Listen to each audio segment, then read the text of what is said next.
አንደኛው ይሄኛው። ሌላው ከትብብር ጋር ተይዞ ማዚያን አንስተሻል።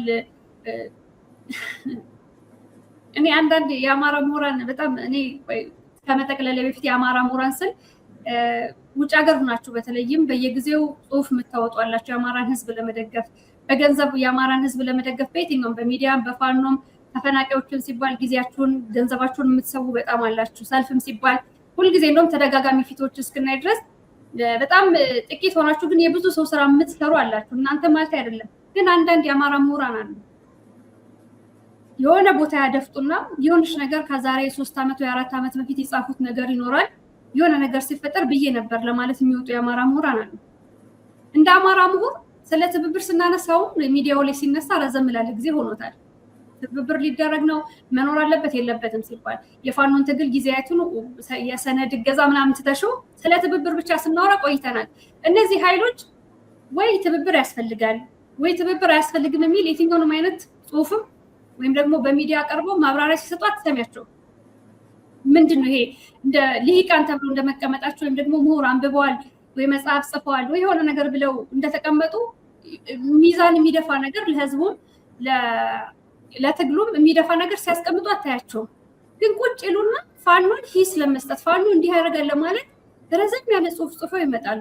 እኔ ለህዝቡ ነው እንትናቸው ነው ተቆርቋሪነታቸው ለህዝቡ ነው ላገዛዙ ነው ወይስ ደግሞ የሆነ ቦታ ተቸንክረው ቁጭ ብለው ያንን ፕሩፍ ለማድረግ ለራሳቸው ስሜት ነው የሚኖሩ? በጣም ይገርመኛል። ነገር ግን እንደውም አንቺ እንደውም ታቀርቢያለሽ ከሌሎችም ብሔር ተወካዮች ጋር ታቀርቢያለሽ፣ ኢንተርቪው ትጋብዣቸዋለሽ።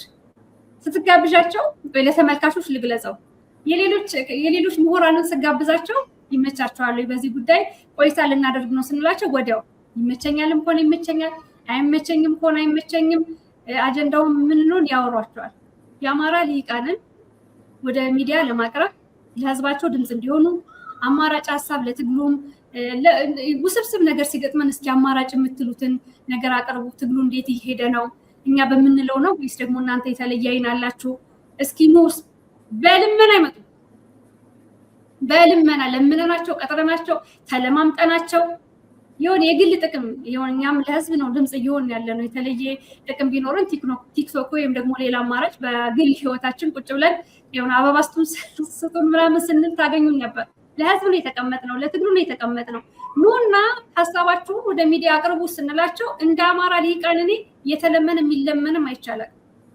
እኔ ድሮ ገና ቀደም ብሎ በሚዲያ በህትመት ላይ እያለሁኝ እኔ ከነ ዶክተር መራራ ጋር ብዙ ሰዎችን ኢንተርቪው አድርጌያለሁ። እሺ ከሆነ እሺ ነው ቢሆን ቢል የኛዎችን ለምን ተለማምጠንም አይመጡም፣ ሀሳብም አይሰጡም። በተለይ ይሄ የፋኖ አንድነት ችግር ውስጥ ሲገባ ወይ ትግሉ የሆነ ነገር ሲኖር ወይም ደግሞ በአማራ ህዝብ ላይ በጣም ጎልቶ የታየ ጭፍጨፋ ሲኖር እስኪ ከኛ ሁልጊዜኛ በተደጋጋሚ እንለዋል። እናንተ ደግሞ የተለየ አይን አላችሁ፣ ምሁራን ናችሁ፣ የራሳችሁ እይታ አላችሁ ነው አቅርቡትን አይመጡም። አብዛኛዎቻችን ለምን ተደጋጋሚ ሰው ወደ ሚዲያ ይዘነው የምንመጣ በእነሱ ግትርነት ወይም ደግሞ አልቀርብም ባይነት ነው። ግን እንደዚህ አይነት ልክ እንደ ትብብር አንድ የሆነ ወይ ፋኖ አንድ መንገድ ሲሄድስ ይመጣሉ ረዘም ያለ ጽሁፍ ጽፈው እንዴት እንዲህ ይደረጋል ይላሉ። መች መከራችሁ? አይሆንም ይሄ ትብብር እኮ አያዋጣም ለማለት ረጅም ጊዜ ሆናችሁ ለመጻፍ ጊዜ ነበራችሁ። ግን ፋኖ የሆነ እርምጃ ሲሄድ የሆነ ድርጊት ሲያደርግ እዛ ጉዳዩ ላይ አስተያየት ለመስጠት ይመጣሉ። ይሄ አጥፊ የአማራ ልሂቃን ናቸው እንደዚህ አይነቶቹ። እኔ ሳነባቸው ራሱ የሆነ ይፈታተኑኛል። ልክ አብይ አህመድን ሳይ ስለ አብይ አህመድ ሳይ ቪዲዮ ሳይ የሚሰማኝን አይነት ስሜት ነው እነሱ ጋር መማር አቅም እያላቸው ማድረግ እየቻሉ ከዚህ ህዝብ ወጥተው እንደዚህ አይነት የሆነ ነገራቸው የሆነ ከ10 ከ15 ዓመት በፊት ይዘውት የነበረውን አስተሳሰብ ፕሩፍ ለማድረግ እንደዚህ ይዘው ሲመጡ በጣም ነው የሚያሳፍረኝ። ሌላው ደግሞ ከግል ትግሉን በግል ህይወታቸው ወይም ደግሞ ከደረሰባቸው ጋር የሚመነዝሩ የአማራ ልሂቃን አሉ። እኔ ማዚ ብጠይቅሽ ሁላችንም ብጠይቃችሁ በዚህ በኢህአዴግ ዘመን አጠቃላይ የኢህአዴግ ዘመን ነው ብልጽግና ስሙን ቀየረው የተያያዘ ነው። በዚህ ዘመን ምን ገጥሟቸዋል ብንል በቤተሰብ እርግጠኛ ነኝ አለ የሚወራ ታሪክ ወይ አንዳንዱ የመረረ ይሆናል፣ ያንዳንዱ ደግሞ ጉዳት ነው። በግለሰብ ስታመጪው በቤት ስታመጪው ጉዳት ነው። አንዳንዱ የደረሰበትን ይዞ ሁሉን የትግሉንም የአካሄዱንም በራሱን የሚመዝነው እንዴ እኔማ እኮ ህዋት የሆነ ነገር አድርጎኛል እንዴት ተብሎ ነው የሚሰራ ይልሻል። የግል ስሜት በግል የምታስቢውን ሀሳብ ካላስቀምጥሽ በስተቀር ለህዝብ ድምጽ ወይም ደግሞ ለህዝብ መቆም አይቻልም። የግል ቂም ይዘሽ የግሉን ቂም እኔ የዛሬ ስንት ዓመት ያደረገኝን ይዤ ይህን ህዝብ የአማራ ህዝብ ላይ እየደረሰ ያለውን የድሮን የከባድ መሳሪያ እንደው ይህንን ትተሹ በሴቶች ላይ የሚፈጸመውን ያስገድዶ መድፈር በዚህ ጦርነት ሴቶች የደረሰባቸውን ነገሮች ከኔ ከራሴ ከግል ከደረሰብኝ በደል ማስቀደም ካልቻልኩኝ ምን እሰራለሁ? የአማራ ትግል ውስጥ ቂሜን ከያዝኩኝ ቂሜን ይዤ በግሌ ነው ላይ የምችለው። አስተያየትም ሊሰጥ አይገባም። እንዴ ህወሓት እኮ አስሮኝ ነበረ የሆነ ጊዜ እንደዚህ እኮ በድሎኝ ነበር፣ ቤተሰቤን እኮ እንዲያርጎኝ ነበር፣ እንዴት አይሰራም ብሎ ራሱ ለሚዲያ ማቅረብ በጣም አሳፋሪ ነገር ነው። አዎ አድርጎ ነበረ። እንደ ግለሰብ ብቻ አይደለም እንደ ህዝብ ጎድቶናል፣ እንደ ሀገር ጎድቶናል። ግን አሁን ህልውናችን አደጋ ላይ ወድቋል። ስለዚህ አብረን ተባብረን እንስራ። ይሄን ነው የሚያነጋግር። አጠቃላይ እንደ ህዝብ ስለ ህዝብ ስታስቢ እንዴ ፋኖች እኮ የግል ጉዳይ ይዟቸው አይደለም ህይወታቸውን ሊገብሩ ወደ ሜዳ የወጡት። ሌላ ነፍስ የላቸውም። ከሞቱ በኋላ ድጋሚ አይነሱም። ህዝቡን ስላሰቡ ነው። የግል በደል ደርሶባቸው ይሆናል እኮ ወደ ትግሉ የገቡት። ግን ሲያስቡት አትሊስት እኛ ሞተን እኛ ተሰውተን ነገ ኢትዮጵያ ትቀጥላለች፣ ነገ የአማራ ህዝብ ህልውና ይቀጥላል። እኛ ሞተን ነገ የተጎዳው ህዝብ ካሳ ያገኛል፣ ወደ ፍትህ ያገኛል፣ በዓለም አደባባይ በፍትህ እንቀመጣለን ብለው አስበው ነው። እና የአማራ ሊቃን አንደኛ ኢጓቸውን ወደ ጎን አድርገው ለህዝብ በሚጠቅም ነገር፣ ቂማቸውን ወደ ጎን አድርገው ለህዝብ የሚጠቅም ነገር፣ አንድ ቦታ ቆሞ የተቸነከሩበትን ነገር ነቀል አድርገው እስቲ እኔ እንደዚህ ነው የማስበው፣ ግን ይሄኛው መንገድ ትክክል ሊሆን ይችላል ብለው ማሰብ አለባቸው። ይሄ ትውልድ ይሄ ባለፈው 3 ዓመት የተነሳውና ህይወቱን የሰጠው የአካል ጉዳት የደረሰበት መስዋዕትነት የከፈሉ የቤተሰቦቹ ቤት የተቃጠለበት ዋጋ የከፈለው ትውልድ በጣም እድሜውን ስታዩ ወጣት ነው። 27 ዓመት ቁጭ ብሎ እንዴ ኢህአዴግ እኮ ወደ ስልጣን ሲመጣ ይህንን ጸረ አማራ ህገ መንግስት መዋቅር ሲዘረጋ ወዲያው እኮ በእንጭጩ ቢቀጭ ኑሮ የአማራ ህዝብ እዚህ አሁን በገባንበት የህልውና ደረጃ ልክ ላንገባ እንችላለን። ወዲያው ህወሓትን ቢታገሉት ኖሮ ታግሎ ማሸነፍ ያቃታቸውን 27 ዓመት ሙሉ ተሸክመው ሲያዩት ያቃታቸውን ኃይል አሁን የታናናሾቻችን ምናልባት የታናናሻችን ታናናሾች ዋጋ እየከፈሉለት ቁጭ ብሎ ጀጅ ማድረግ ራሱ ሊያሳፍር ይገባል። ይሄን ነው ለማለት እንፈልገው። ማዚ ወደ ተከታዩ አጀንዳ ማለፍ እንችላለን። ወደ አንቺ ላምጣው አንድ ደብዳቤ የሚያየን ስለሆነ እሱንም ያ ደብዳቤ ስትይ የቅድሙን ደብዳቤ አግኝቼው እየላኩልሽ ነበረ። የሚገርምሽ አሁን ያለንበት ወር ጋር አሁን ዛሬ በአበሻ ስንት ነው ቀን? በእኛ አቆጣጠር 26 ሐምሌ 26 ነገ 27 ነው አይደለም የሚሆነው? ኤግዛክትሊ ዛሬ ስንነጋገር ሐምሌ 27 2015 ዓመተ ምህረት ነው እንግዲህ ደብዳቤው የተጻፈው። ይህ ደብዳቤ በጣም ሊገርመኝ እንግዲህ በመደበኛ የህግ ማስከበር ስርዓት ለመቋቋም የማይቻል ሁኔታን ስለማሳወቅ ተብሎ በወቅቱ የነበሩት የክልሉ ፕሬዝዳንት ይልቃል ከፋለ ነበርና በሱ በተጻፈ ደብዳቤ ለጠቅላይ ሚኒስትሩ ነው በቀጥታ የተጻፈለትና ስለዚህ የፌዴሪ መንግስት አስፈላጊውን የህግ ማዕቀፍ በፌዴሪ ህገ መንግስት መሰረት ተገቢውን እርምጃ እንዲወስድ በአክብሮት እንጠይቃለን። አሁን ከአቅማችን በላይ ነው ተብሎ በይፋ የፌዴራሉ መንግስት ገብቶ የአማራን ህዝብ እንዲገል የታወጀበት ቀን ነው። ስናወራ በአጋጣሚ የታሪክ አጋጣሚ ሆኖ ኤግዛክትሊ 3 ዓመቱ ነው ማለት ነው። 2015 ሐምሌ 27 ላይ ነው እኛ በይፋ ጦር የታወጀብን፣ በይፋ መንገድ ተዘግቶ ስልክ ተቋርጦ አስቸኳይ ጊዜ አዋጅ ታውጆ ህዝባችን ከህግ ውጪ በሆነ በመደበኛው ህግ ማስከበር አንችልም ማለት በአስቸኳይ ጊዜ አዋጅ ቀጥል ተብሎ በይፋ ሞት የታወጀብን፣ ጦርነት ከታወጀብን ከዛ በፊት የነበረውን ማፈናቀል የነበረውን ማሳደድ በሰሜኑ ጦርነት የከፈልነውን ዋጋ በየቦታው የፈሰሰውን ደማችንን ትተነው ነው እናወራው። በሰሜኑ ጦርነት ከራያ ቆቦ እስከ ደብረ ብርሃን፣ ከንፋስ መውጫ እስከ ደባርቅ፣ ከደባርቅ እስከ ጭና፣ ከጭና እስከ ዛሪማ የደረሰብንን በአይናችን በብረቱ ያየነው ሞት፣ መሳደድ፣ ላሊበላ፣ ሰቆጣ እኔ ብቻ ራሴ በአካል የረገጥኳቸውን ቦታዎች ነው ብነግርሽ መልካም። በረሃብ የተደፈሩብን ሴቶች፣ በህወሓት በመከላከያም የተደፈሩብን ሴቶቻችን ጎበዜ ሲሳይና እኔ በተገኘንበት አንድ ቀን ታሪክ ቁጭ አድርጎን እንነጋገርበታለን። ሰቆጣ ላይ እኮ መከላከያ ከተማውን ተቆጣጥሮት እኮ መከላከያ ነበረ ሴቶቻችንን የሚያሳድድብን የነበረው። መንግስት ተቆጣጥሮታል ሰላም ነን ብለው ባሰቡበት የ14 እና የ15 ዓመት ልጆቻቸውን ከቤተሰቦቻቸው ፊት ነው እየወሰዱ ሲጫወቱባቸው የነበረ መከላከያ ተብየው። አሁን መሀል ባህር ዳር ላይ መሀል ደሴ ላይ ወይም ደብረ ብርሃን ወይም ጎንደር ቢያገኛቸው በአደባባይ የሚደፍር የሚገድለው አገዛዝ ማለት ነው። ይሄ የሆነብን የሰሜኑ ጦርነት ተተሹ በወለጋ የተጨፈጨፍነውን በመተከል የተሳደድነውን 9-10 ዙር የተቃጠለችውን አጣዬ በባሌ በአርሲ በአጋርፋ የተገደሉ ወንድሞቻችን እህቶቻችን ኦርቶዶክሶችን በኦርቶዶክስነታቸው በማንነታቸው ያጣናቸውን ሁሉ ትተናቸው ልክ የዛሬ 3 ዓመት በይፋ ጦርነት የታወጀብንን ትላንትና ሸረሪና ነው ምናምን በሚባል ቦታ ላይ ብልጽግና ለፖለቲካ ድራማ ሲል በከፈተው ተኩስ አማራ ተነሳ የምንባልበት ቀን አይደለም። ትላንትና አይደለም ጦርነት የተጀመረብን። ያለፈው 3 ዓመት በይፋ ጦርነት ታውጆብን እየተዋጋን የራሳችንን አድን የህልውና ትግል ውስጥ ነን ያለ ነው። ይሄንን እወቁት። ታሪክ የሚያስቀምጠው መረጃ ነው። እኛ አይደለንም የምንለፈልፈው። እንደ ትላንትናው ደግሞ በታሪክ እንሰድረዋለን በነገርሽ ላይ። ከዚህ ውጪ መልካም እኔ መጨረሻ ይሄንን ጉዳይ ስናጠቃልም በየሚዲያው ላይ የሰዎችን ስም በማጠልጠል መዓዛን በመሳደብ መልካምን በመሳደብ ፊዚካሊ ሀራስ በማድረግ አጀንዳ ለመስጠት ምናምን የሚሞከሩ ነገሮች የትም አያደርሱም። ትክክለኛ የመሸነፍ ምልክቶች ናቸው።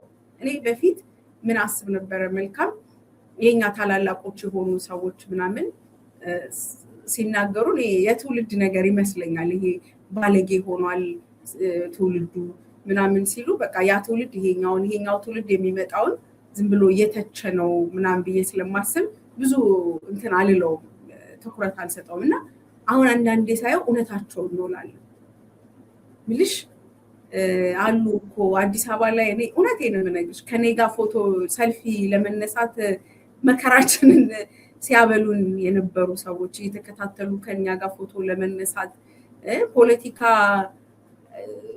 ኮረንቲ ነው በሚሉበት ሰዓት ላይ እኛ ከፊት ሆነን ብዙ ነገር ብዙ ዋጋ በከፈልንበት ቦታ ላይ ያንን ደግሞ ስናደርግ ህዝብ ወክሎን አይደለም።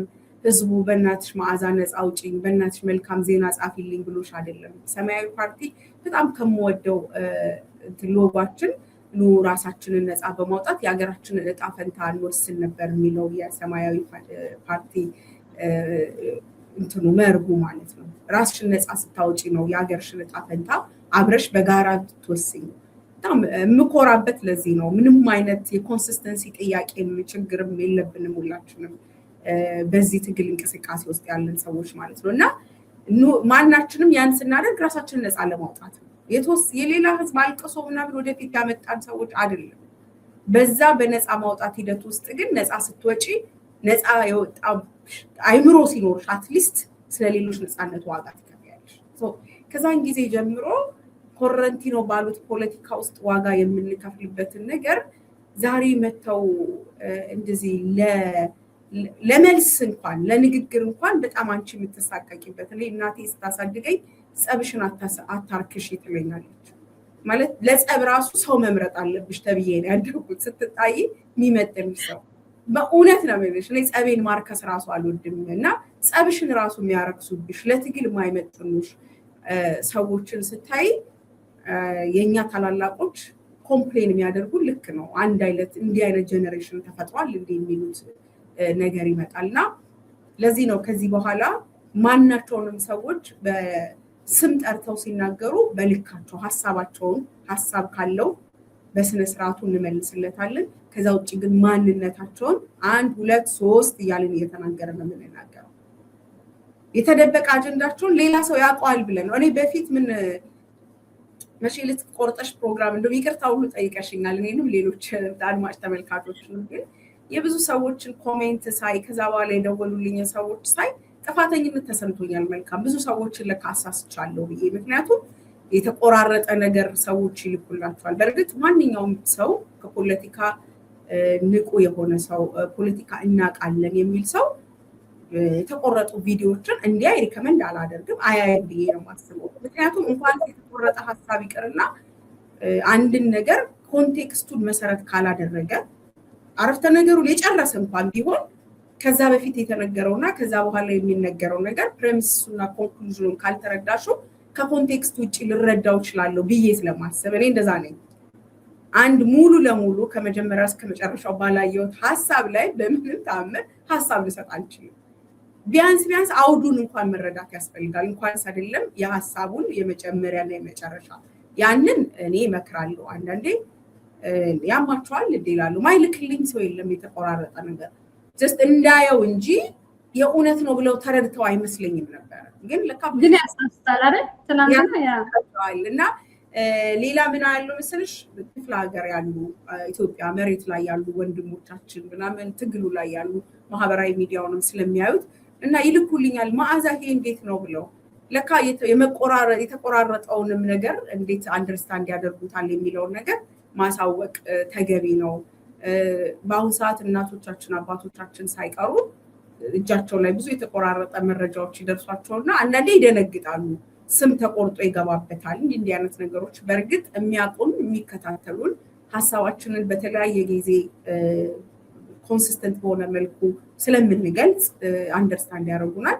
ግን እንዲህ አይነት የሐሳብ መዘበራረቆች ሲሰጡ ግን እንኳንስ አይደለም ሐሳባችንን አንገታችንን የምንሰጥለት ትግል ስለሆነ መተን ተገቢው ማብራሪያ እንደምንሰጥና እስካሁንም ለእንደዚህ አይነት ለተዘበራረቀ ሐሳቦች ለመጡት ነገሮች ይቅርታ እንጠይቃለን። በዚህ አጋጣሚ አንዳንድ የተቆራረጡ ሐሳቦች ሲኖሩባችሁ መታችሁ ቪዲዮውን እዩት፣ ሙሉውን ለመረዳት ሞክሩ። ግልጽ ያልሆነላችሁ ካለ ደግሞ በዚህ በውይይታችን ላይ ኮሜንት ብታደርጉን ኤኒ ታይም በሐሳብ አስተያየት መስጫዎቻችን ላይ እንዲህ ያላችሁት ነገር ከምን ተነስታችሁ ነው ብትሉን በተለያየ ጊዜ ሐሳብ እንሰጥበታለን። በነገራችን ላይ መልካም ማስታወቂያውን ከነገ ጀምሮ ቁጥሮችን እናስተዋውቃለን።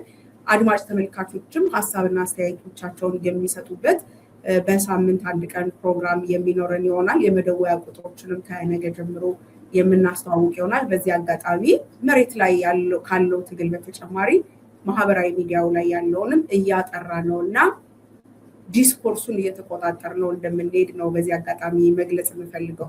በነገርሽ እሺ ወደዚህ ደብዳቤ ከመሄድሽ በፊት እንደውም ብዙ አስተያየት ሳይ ለካ ዘግይተናል እንዴ አልኩኝ። እኔ ያንን የግሎባል ፋኖ ሚዲያ ብሎ ራሱ የሚጠራውን ኃይል እንደው በጣም አበዛው። እስኪ አንድ ጊዜ እንኳን እናገር ብዬ ካመጣሁት በኋላ በጣም የብዙዎቹን አስተያየት ሳይ እንደዚህ ዘግይተናል እንዴ የሚል ነገር ነው የመጣብኝ። ምክንያቱም መሪዎችን የፋኖ አመራሮችን በዛ ደረጃ ሲናገሩ የአፋብንን ድርጅት በጣም በተደጋጋሚ ለማፍረስ በሚመስል መልኩ መሪዎችን እየነጠሉ ሲናገሩ የክፍለ ሀገር ለክፍለ ሀገር ጎጣዊ ልክ የአብይ አህመዳዊ አነጋገር ወይ አብይ አህመዳዊ ዘይቤ መንገዱን በተከተለ መልኩ በተመሳሳይ እንደዛ ሲያደርጉ ለካ ዝም ማለት አልነበረብንም። ተቀልሽ ሰው ይጠብቅ ነበር።